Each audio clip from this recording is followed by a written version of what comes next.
یہ دعوت ایک تڑپ ہے، ایک درد دل ہے، یہ کوئی باقاعدہ موومنٹ ہو، ایک تحریک ہو، ایک جماعت ہو، اس کا منشور ہو، اس کا نصب العین ہو.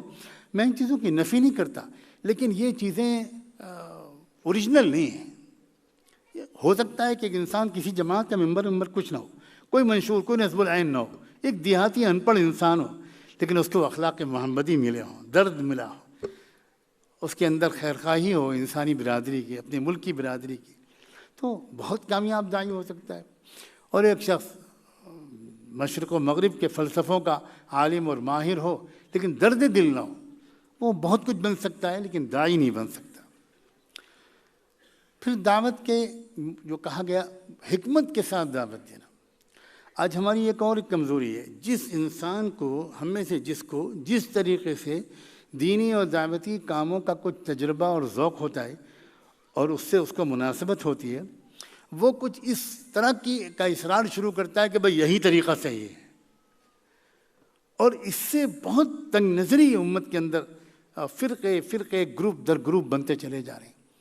دعوت دینے کا طریقہ کوئی متعین نہیں ہے، بالکل نہیں ہے. حضرت مولانا سید ابوالحسن علی ندوی نے اسلامک یونیورسٹی آف مدینہ میں ایک لیکچر دعوت کے موضوع پر دیتے ہوئے ایک محاضرے میں یہ کہا تھا کہ ہم نے ایک لطیفہ یا قصہ سنا تھا کہ ایک نواب صاحب نے ایک باورچی رکھا اور اس کو ایک لسٹ نوٹ کرائی کہ تم کو مجھے اتنے بجے بیڈ ٹی پلانی ہے، پھر اتنے بجے بریک فاسٹ دینا ہے، اس میں یہ مینو ہوگا، پھر اتنے بجے لنچ ہوگا، بیچ میں چائے کافی ہوگی، پھر شام کی، سب نوٹ کرایا. اور اس نے سب بڑے سلیقے سے لکھ لیا اور کہا جی سرکار کل سے یہ سب خدمت شروع.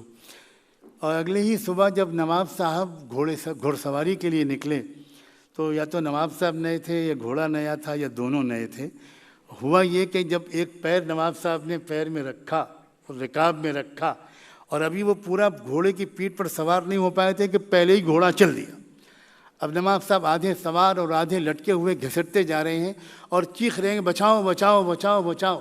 اور سامنے ارلی مارننگ کوئی نہیں تھا، وہی باورچی کھڑا ہوا تھا. اور وہ باورچی کھڑا تماشا دیکھ رہا ہے، وہ آگے نہیں بڑھا بچانے کے لیے.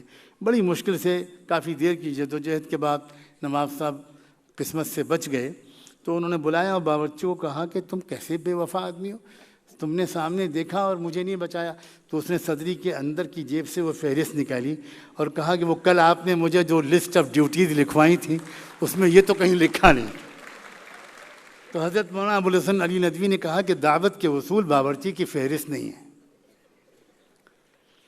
وہ بالکل موقع پر، موقع محل کے مطابق جو طریقہ اس وقت مناسب معلوم ہو اس طریقے پر انسان درد کے ساتھ اپنا پیغام پہنچا دے.